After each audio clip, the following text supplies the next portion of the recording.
Hey, what's going on, everybody on YouTube? How's everybody doing? Doing just fine.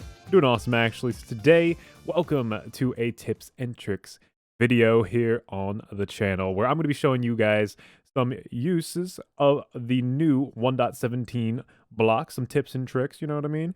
And it's going to be absolutely amazing. There's so much potential with all of these new blocks.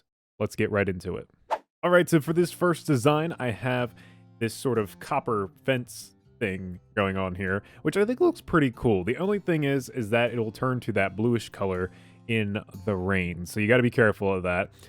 Maybe if you're doing this for like an indoor type of build, that would be pretty cool, but it won't keep the reddish color if you leave it outside, unless you turn the weather off completely. But still looks pretty cool nevertheless. We have some flower pots on the top here just to act as the bigger pillars, or add for a little bit more detail, I guess, which still looks pretty cool. You know, moving right along, we have some more little lightning rod tricks. You can have like a little microphone kind of stand here, which I think looks pretty nice with the wither head, the little wither skeleton head over here on the back. A little acacia log in the ground kind of makes it look like a little mic stand, and you can kind of see, kind of has that effect in a sense. You just turn it around so you don't see the face. You're not talking into a skull microphone. But from this side, I think it looks pretty cool. Moving right along, still keeping on the copper theme, you can kind of create like this nice display case here for your amethyst little crystals, which I think looks really, really cool. And we are using the new tinted glass as well, which looks like bulletproof glass, like indestructible glass, which looks really, really nice. So then right here we have this nice little sort of lightning rod design with the copper slabs, which looks really cool. It's like a nice little garden entrance. I really, really like this. So if you have like some farm designs, maybe you want to add like a little entrance going over it. Again, unfortunately, this will turn blue after a while. That's the unfortunate side effect of using copper, but it does take quite a bit time for it to actually turn. So either way, I still think these are some nice designs for the copper block. So for our next little trick here, all I'm doing with the calcite and tuff blocks are just mixing them in with the patterns that we usually already do. So we usually just mix in some andesite and cobblestone. Usually I would use like stone here, but I'm replacing the stone with tuff, and I think it looks all right. I think it looks pretty cool.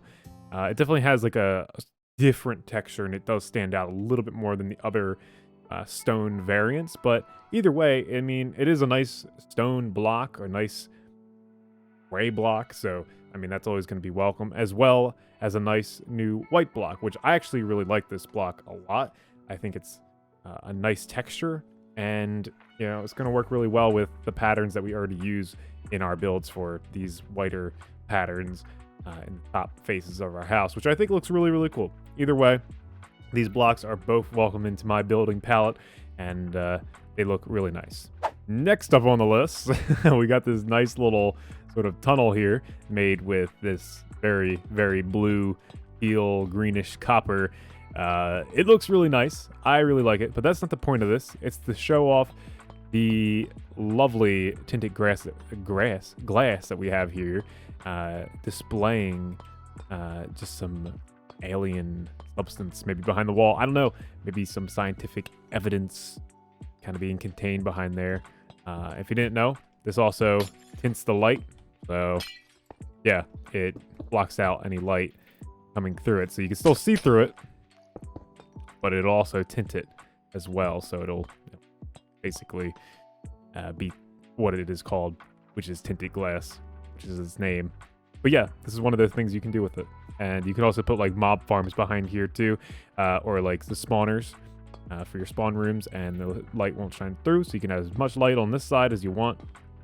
And then yeah, basically on that side it can be dark. So that's a really cool little feature. I really like this, and it also works really well if you're gonna build like a bunker or something.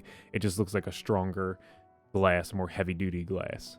Behind the door, there are more building tips and tricks, which is walk on right through. You can see, ooh, again, we're using the tuff and calcite on the texturing here, and I really, really like how this looks. But yeah, so more tips and tricks in here with you. You got this awesome little centerpiece here with the enchanting setup going on. It looks very magical using the magenta and purple candles mixed with the amethyst as well, just like scattered around. It looks really neat. It looks very magical. We also have some candle holder designs. This one's pretty obvious. You have a fence with a candle on top of it. The next one here is some trapdoors, chains, and then candles sitting on top of it. Looks pretty standard. This one here is a lightning rod design using lightning rods and then a candle on top. This one's using 2 fence gates on either side, trapdoor on the bottom, gate, wall in the middle, and then some candles on top. Just a nice little candle design there for you and for your houses. The more candle designs here, which we have a nice beautiful chandelier using end rods, the black stone, and some red candles just to give it a little pop of color. And I love this. I think that looks like one of my best chandeliers that I've ever built. And I just like the blocks that are being used in it. Sure, it's not totally connected, and there's no way that you can really connect it. If you wanted to, you could. You could be like, hey, add a blackstone, wall in there. But I just think it looks so bulky. I like being able to see all the candles at once. I think it gives it that cool chandelier design. And yeah, I just think that looks really, really cool. And again, we have a dining room set up here. You can have some candles on top of end rods. These look like little candle holders. So really, really cool stuff. And yeah, I really like how this turned out.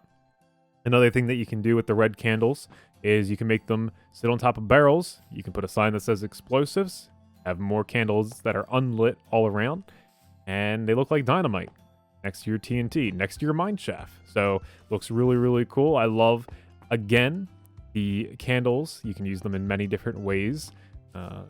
Just showing you that. You can also put candles on top of hoppers that are facing in towards the wall here. And that looks like a nice candle holder as well. Candles on top of levers as well. Now, here's the thing. What you have to do, unfortunately, in the newer snapshots, you have to place a block, then place the candle, break the block, then place the lever. Okay, you can't just place a candle right on top of the lever because that's not actually like a block. So you'd have to place this, then that lever. So just for everybody's, nobody goes crazy like, how'd you do that?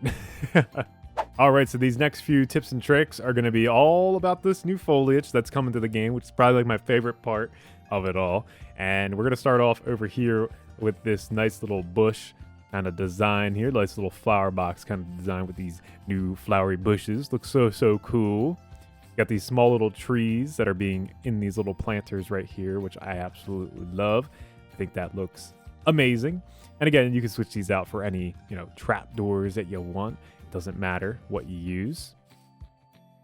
Right here is we're using the little trees again. I'm going to call them little trees. They just look like little Minecraft trees. I know they're like bushes or whatever. But yeah, we have these bushes with the moss block, which transitions really well into these little bushes. And then right here we have an example with leaves, and then with the flowery bush and the flowery leaves as well. Next up here is these sort of hedge designs, which I think the moss block looks really good in creating that effect for hedges, and just look like landscaper trees that they come by and they use the tool and they really sculpt the trees. They really look like they're groomed up, and that's what I think the moss block really shines. It just looks like that. It just has a dense leaf look to it. But yeah, you just have some examples of different hedge and groomed up trees over here with some smaller designs, and you got the bigger designs as I was showing you, and then you got this little spiral design as well, which I don't know if it really works too well, but it's definitely an interesting concept for sure. And then again, continuing with the hedges and mazes and all that stuff, you can really create a cool looking maze with this new block. It just looks like a beautiful, nice maze, I guess. And you don't have to use leaves anymore, even though I do incorporate some leaves. You don't have to use those anymore. You can use this kind of dense hedge looking block, which looks amazing. I like it. I really do like this. And finally over here, have a nice pond design, which is just showing you a lot of the foliage being used all around this little pond. And we have little candles and everything just kind of scattered around with the new little mob kind of hanging out in there. Yeah, and it looks really, really cool. So you can really create some awesome builds with all of this new foliage and everything like that. You got these small little drip leaves in here, and oh, I just love it. I really like how this looks really overgrown now. It just feels really nice. So yeah, I mean, that's really going to do it for all the tips and tricks that I have to show you guys today. So thank you for, watching this video till the bitter end and getting some ideas and all that good stuff. I'm really excited for 1.17, and there's still more to come, so that's going to be really, really cool. Without further ado, as always, guys, don't forget to be awesome. I'll see you guys next time.